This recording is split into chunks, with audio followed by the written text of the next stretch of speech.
o magistrados locales o municipales. Amén.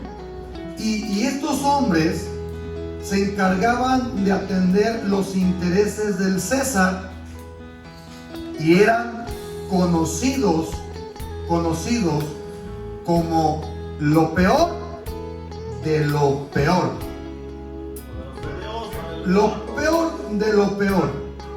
Eran hombres sin moral, eran hombres injustos, eran hombres sin escrúpulos, eran hombres perversos, que aunque eran llamados jueces, pero tenían el título de juez no porque amaran la justicia, sino por la postura que les daban o por la posición que tenían y porque recibían un buen salario. Pero no era porque amaran la justicia. El título de oficial de esos jueces eran jueces prohibidores. Hermanos, pero también eran conocidos como jueces ladrones. Jueces ladrones, repito, perversos, corruptos. Y de acuerdo a la parábola que Jesús narra en Lucas 18, podemos entender que el Señor Jesús habla de ese tipo de jueces, del tercer grupo, de esos magistrados, de esos jueces perversos, ladrones, ¿sí? Sin escrúpulos, sin moral. Ya que si usted observa en el verso 2 que ya leímos, dice, había en una ciudad un juez que ni temía a Dios. Oiga, un juez que no temía a Dios ni respetaba a hombre. A principio de cuentas, este juez ya estaba violando los dos más grandes mandamientos. El primer mandamiento dice, amarás al Señor tu Dios. Amén. Pues este juez no temía a Dios. El segundo mandamiento dice, y a tu prójimo como a ti mismo. Pues este juez dice que no respetaba a ningún hombre. Entonces este hombre pisoteaba los mandamientos del Señor. Era un hombre sin escrúpulos, sin moral, injusto, perverso, de lo peor, un ladrón, un sinvergüenza, la escoria de la sociedad.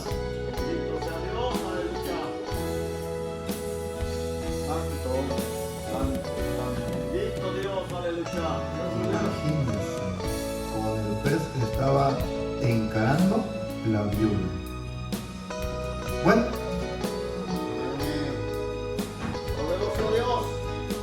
seguimos. El verso 3 aparece en escena el segundo personaje. Había también en aquella ciudad una viuda. Una viuda. Hablando de las viudas de aquel tiempo,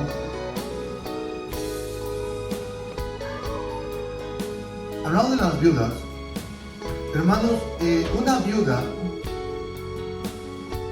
¿qué es lo qué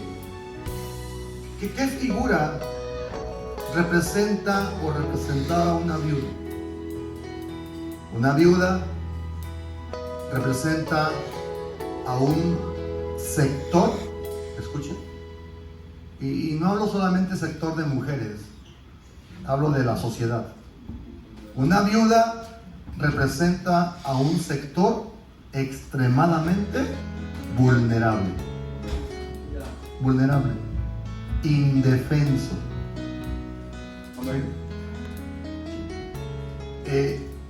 No era común en aquel tiempo, los tiempos de Palestina, no era común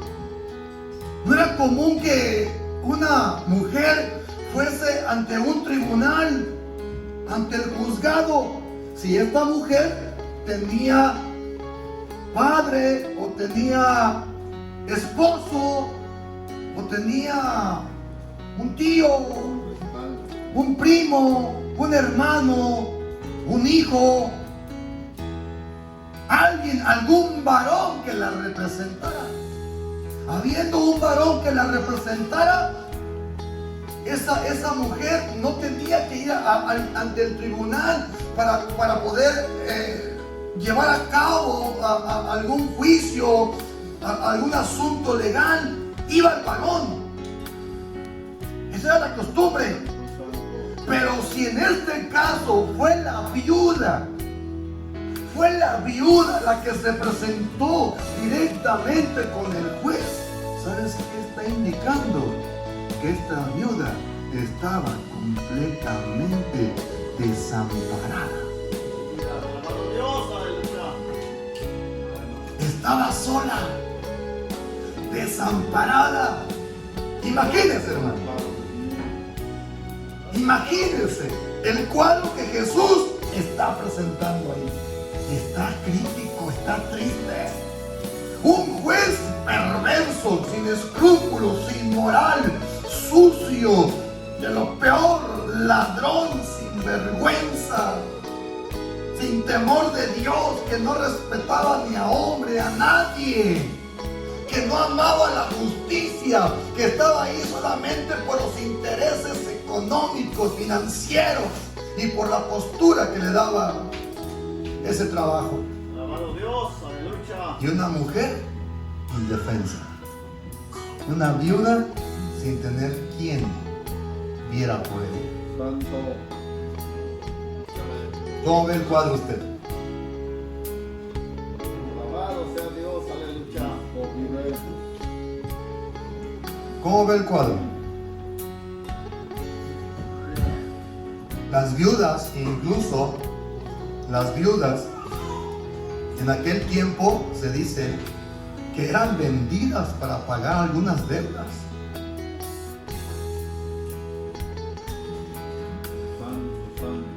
Las viudas. A ver, vaya conmigo a Lamentaciones. Alabado sea Dios. Para ver la condición de una viuda. Lamentaciones capítulo 1.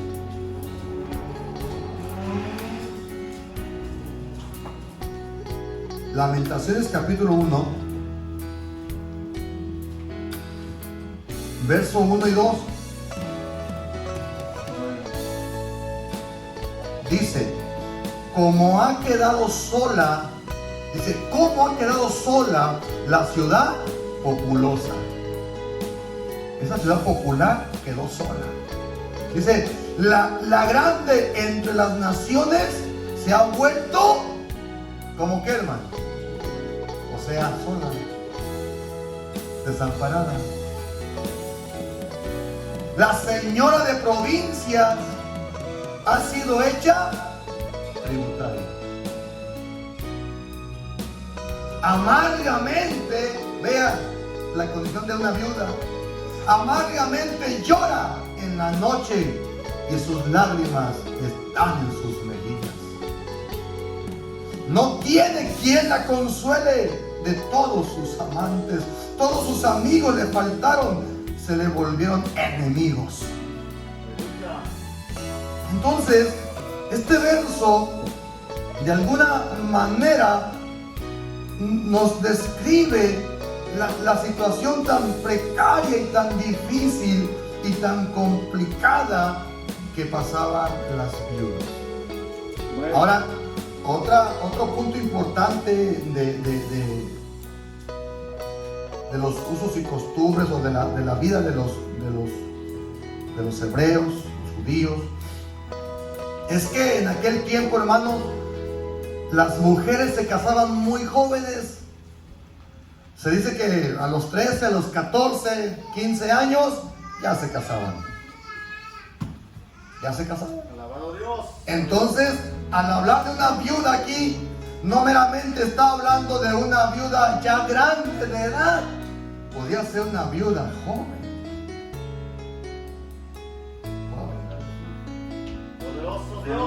que en los tiempos de Pablo las viudas jóvenes provocaban muchos problemas, ¿verdad?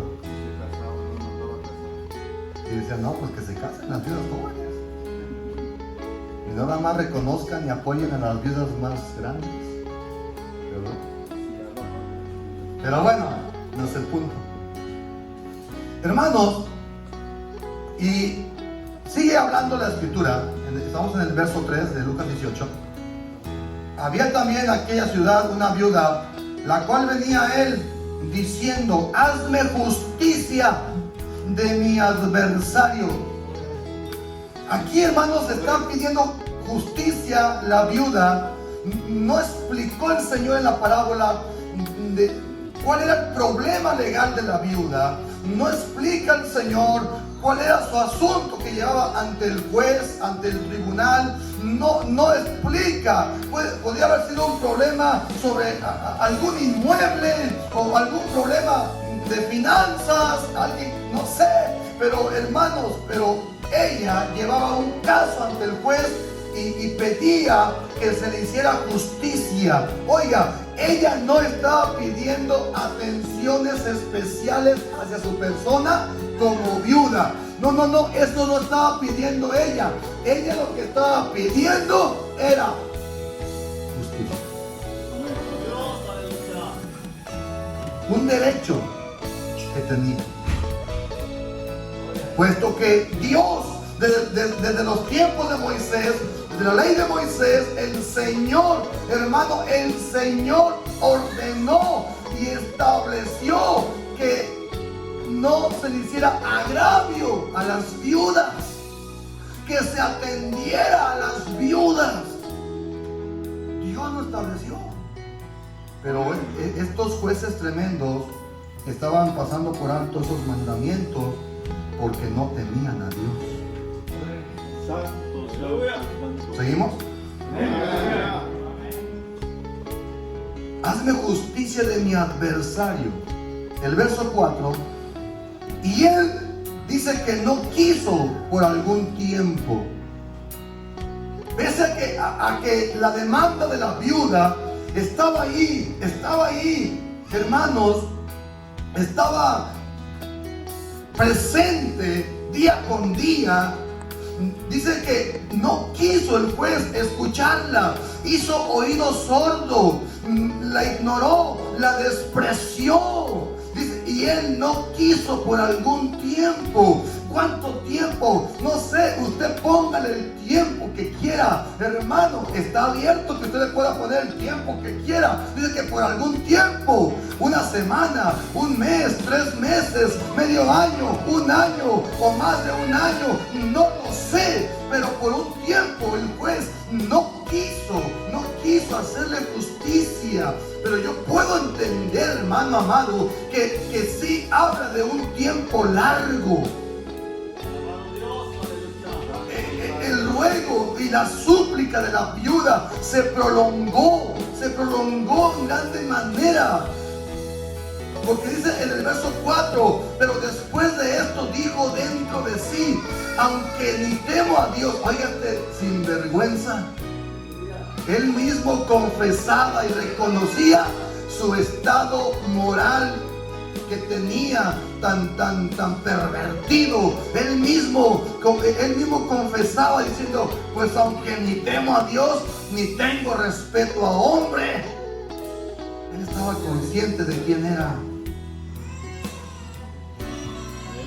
Sin embargo, porque esta viuda me es molesta, le haré justicia, no sea que viniendo de continuo me agote la paciencia.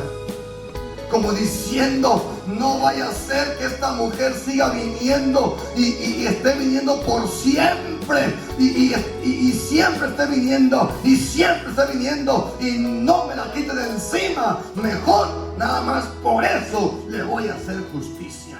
Alabado sea Dios, aleluya. Dime, para que ya no me harte, La versión antigua dice. ya no me esté chocando. Versión Hueyapan. Entonces, hermanos, Y al final de cuentas, dice la palabra que esta viuda, que este juez injusto le hizo justicia, atendió su caso, le resolvió el problema. Entonces, hermano, yo veo aquí una lucha de titanes. Veo una lucha de titanes tremenda. Veo a un poderoso juez, un representante del César, un hombre corrupto pero influyente. Bueno, no sé por qué, creo que sigue siendo así, ¿verdad?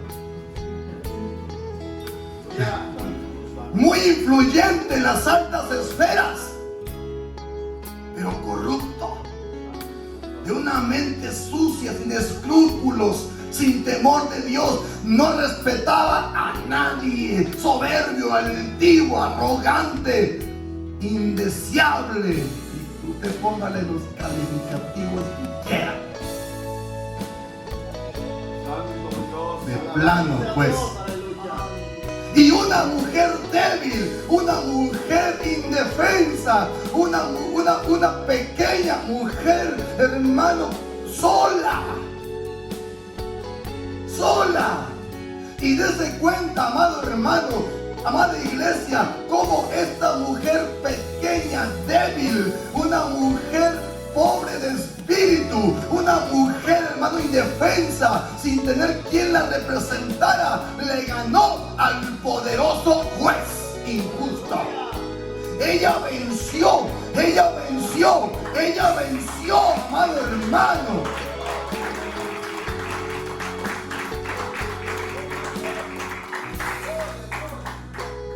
Pero ¿qué fue lo que le dio la victoria? La insistencia, la perseverancia. La perseverancia. Santo. Dicen en mi rancho, parecía es decir, la viuda. Bueno, era hermana también en Cristo, ¿verdad? Esta viuda parecía cuchillito de palo. ¿Las hermanas han trabajado con un cuchillo de palo? Nunca, ¿verdad? Pues imagínenselo, un cuchillo de palo está dale y no corta, dale y no corta, pero ¿cómo mayuga? ¿Cómo muele? Ya está, como un cuchillo de palo. Y dale. Así estaba la viuda.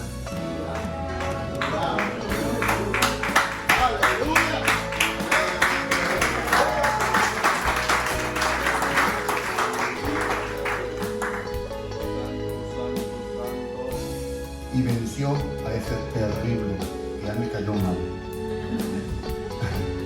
Lo venció. Ahora bien, pero ahí no acaba el asunto. Esto es la parábola.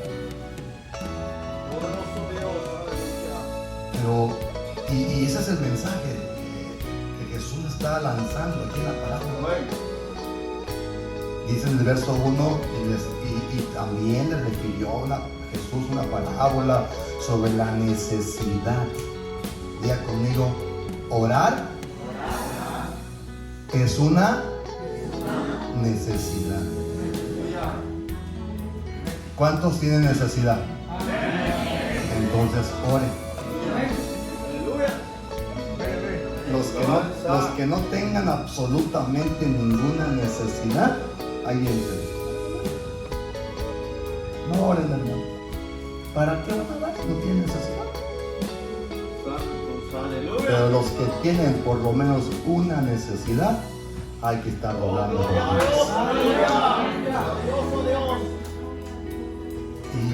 Y eso de la necesidad, pues todos que no queremos orar es otra cosa. Entonces Jesús citó la parábola sobre la necesidad de orar siempre y no desmayar. Es correcto. Pero ahora vamos a al por qué.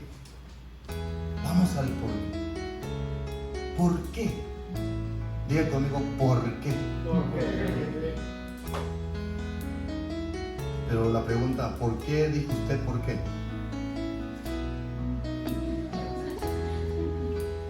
Porque yo le dije que lo dijera. Pero la pregunta es, ¿por qué Jesús citó esa parábola? Y aquí está algo interesante. ¿Por qué Jesús citó esa parábola? ¿Ustedes saben por qué? ¿No? ¿Ustedes saben por qué? Santo Dios. Aleluya. Yo sí sé por qué. Aleluya. ¿Y sabe dónde la encontré? En la Biblia. Amén, aleluya. Ahí la encontré. Mire, Santo Dios. qué importante para poder interpretar la escritura, qué importante es que observemos el contexto de cada pasaje. Amén, aleluya. Y usted ahí va a encontrar el porqué de muchas cosas. Entonces, aquí vamos al contexto. Ahí mismo en Lucas 17, en Lucas, ahora el capítulo 17, ese es el contexto. En el capítulo 17, en el mismo libro, en la misma carta del Evangelio de Lucas, verso 20, ahí en su Biblia hay un encabezado que dice la venida del reino. Amén, aleluya. ¿Verdad que sí? Ahí está, es el contexto. La venida del reino. Santo, santo, santo. Entonces Jesús, antes de la parábola del juez injusto y la viuda, Él estuvo hablando, ¿se entiende? Que estuvo hablando aparte con sus discípulos. Aunque en el verso 20 Él cruzó unas palabras con los fariseos. Dice, porque preguntando por los fariseos cuándo había de venir el reino de Dios, les respondió y dijo, el reino de Dios no vendrá sin advertencia, ni dirán, helo aquí o helo allí, porque he aquí el reino de Dios está entre vosotros. Pero el verso 22 dice, y dijo a sus discípulos.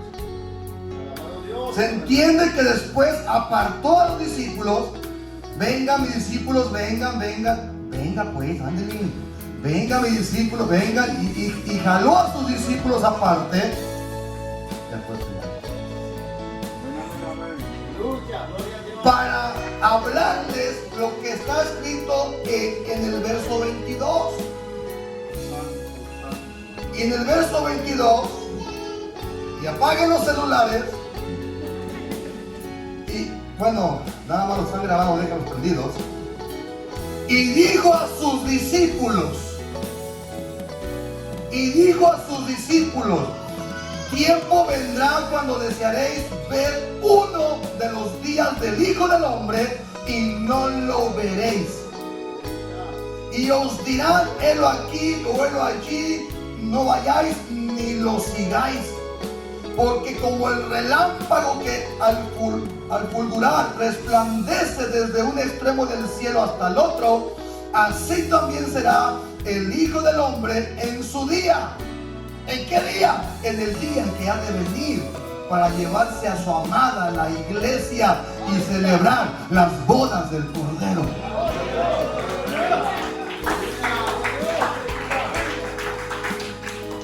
Pero primero es necesario que padezca mucho y sea desechado por esta generación. Y luego, hermano, escuche, por favor, ponga atención en los versos 26 y 28. Dice, como fue en los días de Noé, así también serán los días del Hijo del Hombre. Comían, bebían, se casaban y se daban en casamiento hasta el día en que entró Noé en el arca y vino el diluvio y los destruyó a todos. Asimismo, como sucedió en los días de Lot, comían, bebían, compraban, vendían, plantaban, edificaban. Mas el día en que Lot salió de Sodoma, llovió del cielo fuego y azufre y los destruyó a todos. Así será, verso 30, así será el día en que el Hijo del Hombre se manifieste. En aquel día, el que esté en la azotea y sus bienes en casa, no descienda a tomarlos, y el que en el campo, asimismo, no vuelva a casa. Acordaos de la mujer de Lot. Todo el que procure salvar su vida, la perderá, y todo el que la pierda, la salvará. Os digo que en aquella noche estarán dos en una cama, el uno será tomado y el otro será dejado. Dos mujeres estarán moliendo juntas, la una será tomada y la otra será dejada. Dos estarán en el campo, el uno será tomado y el otro dejado. Y respondiendo le dijeron: ¿dónde, Señor? Y él les dijo: donde estuviera el cuerpo, allí se juntarán también las águilas. Y luego en el siguiente verso dice también, o sea, punto y seguido. Ahí, hermanos, seguía la enseñanza de Jesús.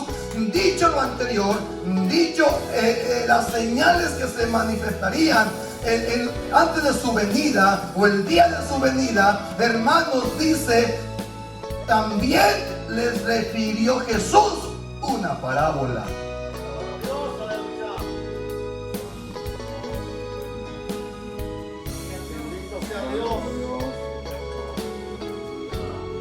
Es el por qué le citó una parábola, la que ya estamos estudiando. Porque antes de citar la parábola, el Señor Jesús, permítame bajarme un momento, el Señor Jesús presentó un cuadro profético de calamidad que va a suceder, o que incluso ya está sucediendo, en las señales que vendrían antes de su venida, diciendo el Señor: cuando el Hijo del Hombre venga, será como en los días de Noé. ¿Y cómo fue en los días de Noé? Se estaban casando, dando al casamiento, trabajaban, entraban, salían, corrían, iban a trabajar y regresaban a su casa, iban a Manhattan y regresaban de Manhattan, ¿verdad que sí? Entonces, cuando de repente vino el diluvio, ¿y qué pasó? Y se los llevó a todos el diluvio, murieron todos. Y cuando vieron el diluvio, estas personas procuraban entrar, deseaban entrar al arca, quizás rasgaban la puerta, pero la puerta ya estaba cerrada. Con desesperación ellos buscaban las formas, hermano, de poder salvarse, pero era demasiado tarde, porque no le habían creído a Noé. Noé les predicó, escuchen, Noé les predicó 100 años, el tiempo que duró en hacer el arca, hermanos, 100 años predicándoles: arrepiéntanse, viene un diluvio, arrepiéntanse, dejen lo malo, dejen su maldad, viene un diluvio. Aquí estás loco. Y no le creyeron. No había fe en ellos. No había fe. Dice el Señor que antes de su venida se va a repetir los tiempos. ¿Y cuántas de las veces tú le has predicado a tu vecino, a tus amigos, a tus amistades, a tus familiares? ¿Y cómo te dicen? Estás loco. Santo, santo, santo. Arrepiéntete. Mira, va a descender fuego del cielo. Lo dice Apocalipsis, lo dice el apóstol Pedro. Va a descender fuego del cielo. Arrepiéntete. Cristo viene pronto. Estás loco. Y cuánta gente sube y baja y entra y sale, va y viene y llevan una vida aparentemente normal, hermano, amasando y amasando riquezas y llevando una vida de pecado, de materialismo y distraídos en las cosas de este siglo, en las cosas de este mundo. Pero lo cierto es que vendrá destrucción de repente. Cuando digan paz y seguridad, vendrá destrucción de repente. Lo dice la palabra en Primera los Tesalonicenses capítulo 5. Y también el Señor cita el caso de Lot. Así como en los días de Lot será el día del Hijo del Hombre. ¿Y qué pasó en cuanto a Lot? Lot, ¿en dónde radicaba? ¿En dónde vivía?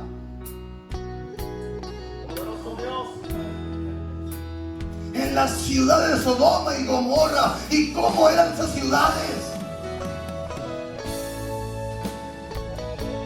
Bien lo acaba de decir. Sodoma y Gomorra era así, literal, textual, como Nueva York.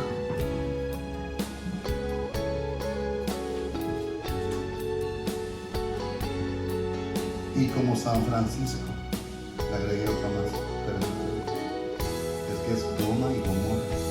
Faltaba Nueva York y San Francisco.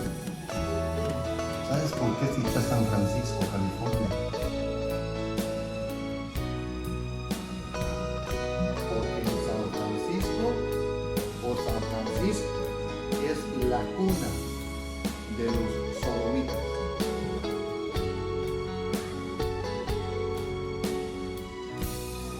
Es la cuna de los sodomitas. ¿Cuáles son los sodomitas? Interprétenlo.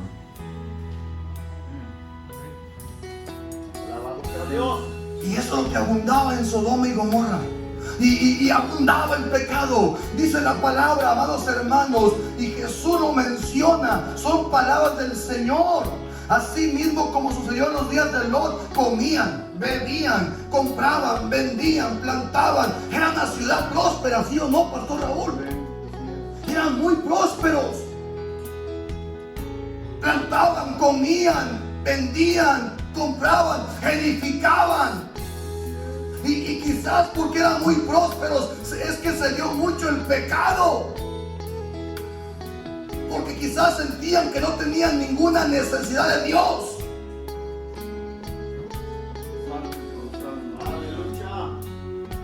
Pero entre medio de Sodoma y Gomorra había un hombre que conocía a Jehová de los ejércitos. Había un hombre en el cual había temor de Dios y había fe. Había fe. Y esos dos hombres fueron ante Lot para poderlo sacar junto con su familia. Pero ¿qué pasó con la mujer de Lot? Volteó hacia atrás. Volteó la mujer y se convirtió en estatua de sal. Vea cómo el Señor cita eventos proféticos, eventos escatológicos, eventos que se iban a manifestar, hermano, tiempos de apostasía, tiempos de incredulidad, tiempos de materialismo, tiempos de pecado, de homosexualidad, tiempos en donde el pecado se multiplicaría, hermano, porque un tiempo fue los tiempos de Noé. En los tiempos de Noé dice la palabra que el pensamiento de los hombres era de continuo. ¿En qué? En hacer el mal. Los pensamientos del hombre eran de continuo en hacer el mal, el pecado. Y también cita que serán como los días de Lot. Entonces, hermano, si los días de Noé fueron tremendos y los días de Lot fueron tremendos, entonces los días que estamos viviendo, junte ambas cosas. Junte los días de Noé y los días de Lot. Júntelos. Es como estamos viviendo en ese tiempo, en ese grado de pecado, en ese grado de maldad. Hermano, esto está terrible.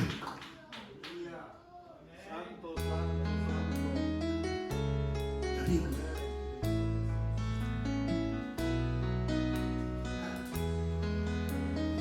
Es por eso que Jesús, vea cómo termina la parábola. Vea cómo la termina, por favor. Vea usted el verso 6. Y dijo el Señor, oí lo que dijo el juez injusto. Pero el verso 8, os digo que pronto les hará justicia, pero cuando venga el Hijo del Hombre, hace la pregunta, pero cuando venga el Hijo del Hombre, hallará fe en la tierra. Santo, santo, santo. ¿Hallará fe en la tierra? Santo Dios. ¿Hallará fe en Nueva York? Aleluya. ¿Hallará fe en Estados Unidos? Aleluya, aleluya. En medio de una generación perversa. El Señor mostró, hermanos, escuche, por favor, no se distraiga. El Señor mostró un cuadro terrible. Un cuadro escatológico terrible. Un escenario terrible. Y son los tiempos que estamos viviendo. Son los tiempos que estamos viviendo. ¿Sabe, hermano? Y habla el Señor en la parábola de un juez injusto. ¿Y sabes qué representa ese juez injusto? El juez injusto está representando al sistema de este mundo.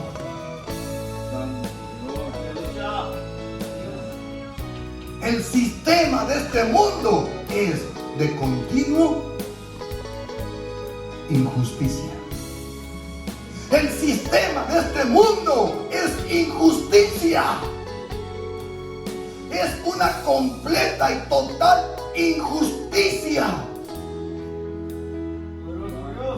La iglesia somos los que estamos clamando, Señor, haznos justicia. Esa viuda representa a la iglesia. Esa viuda tiene que ser como la iglesia. Hermano, la iglesia tiene que ser como esa viuda. Hermanos, que se la pasa rogando, suplicando, insistiendo. Nosotros, amados hermanos, tenemos que tomar la actitud de esa viuda, ser constantes. Es por eso que Jesús citó la parábola diciendo, miren, ya les presenté el cuadro profético, el cuadro escatológico de lo que va a suceder. Ahora lo que les quiero decir, que la única manera de que haya fe en la tierra y la única manera de que usted se mantenga íntegro, de que usted se mantenga en su fe ferviente, la única manera es doblando sus rodillas y clamando al Dios Todopoderoso, al Dios eterno que hizo los cielos y la tierra. La única manera de que mantengas tu fe va a ser orando constantemente y sin desmayar. Es la actitud que debe tomar la iglesia. Y por encima de las injusticias de este mundo, por encima de la abundancia del pecado, la iglesia no tiene que parar. La iglesia no tiene que dejar de orar. La iglesia no tiene que dejar de insistir. Tenemos que seguir insistiendo. Tenemos que seguir insistiendo, diciendo, ven Señor Jesús, ven pronto por tu iglesia.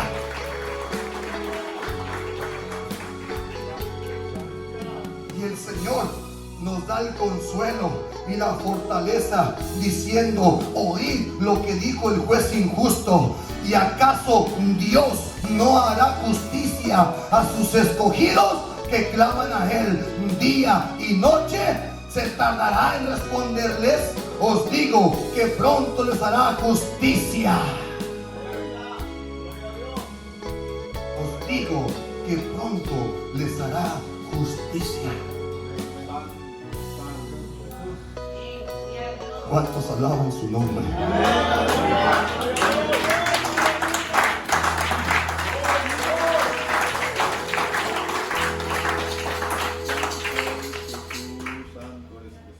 Jesús, el Señor.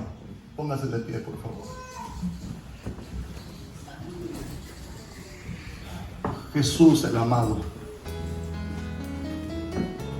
Jesús, el eterno.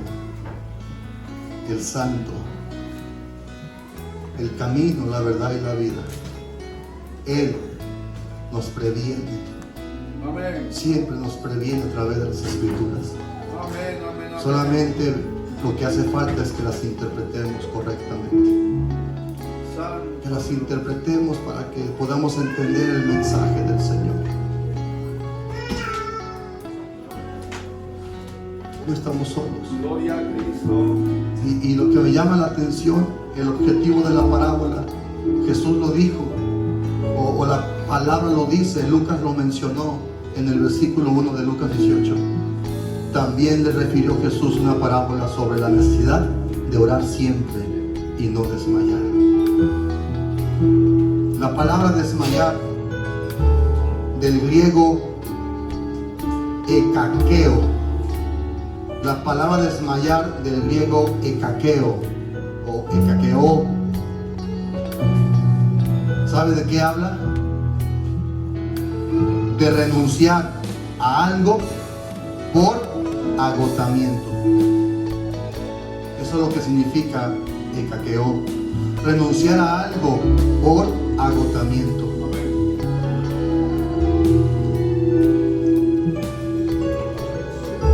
Hay muchas personas que ya se sienten cansados.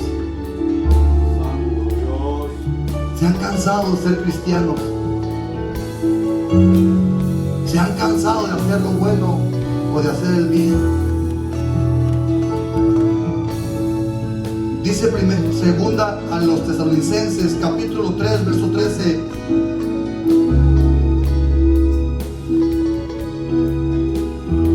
Es una versión diferente a la 60. Y vosotros, hermanos, que no os desalentéis haciendo el bien. No te canses de hacer lo bueno, en otras palabras. No te canses de hacer el bien, porque a su tiempo, dice la palabra, segaremos. Eso es ekakeo, renunciar a algo por agotamiento. Ya me cansé de ser cristiano. Ya me cansé de ser cristiano. Ya me cansé de obedecer a mi padre, a mi madre. Ya me cansé. Ya me cansé. No te canses. No desmayes. No te agotes. Porque Cristo viene pronto. Amén, amén, amén. También ekakeo, ¿sabes qué significa? Renunciar. Esto que voy a decir está fuerte. Renunciar por convertirse en un cobarde. Eso significa. Es la raíz etimológica. Es la raíz etimológica de la palabra desmayar. Y dice el verso 18:1, también le refirió Jesús una parábola sobre la necesidad de orar siempre y no desmayar. Ekakeo, desmayar, renunciar cobardemente. ¿Cuántos cobardes han renunciado al evangelio? Perdonen. Está duro ser cristiano. cristiano, yo mejor vuelvo al mundo. Esos cobardes no van a entrar al reino de los cielos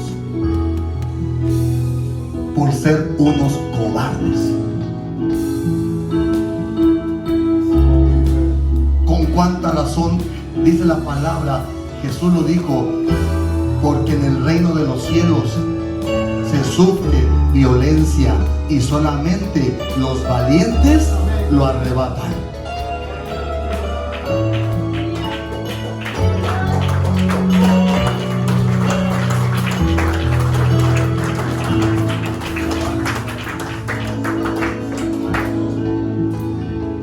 Y los cobardes no van a heredar el reino de los cielos. Dice la palabra en 2 Corintios 4:1, por lo cual, teniendo nosotros este servicio según la misericordia que nos fue concedida, no desmayamos. Pablo lo dijo, no desmayamos. Y ahí mismo en el verso 16 dice, por tanto, no desmayamos.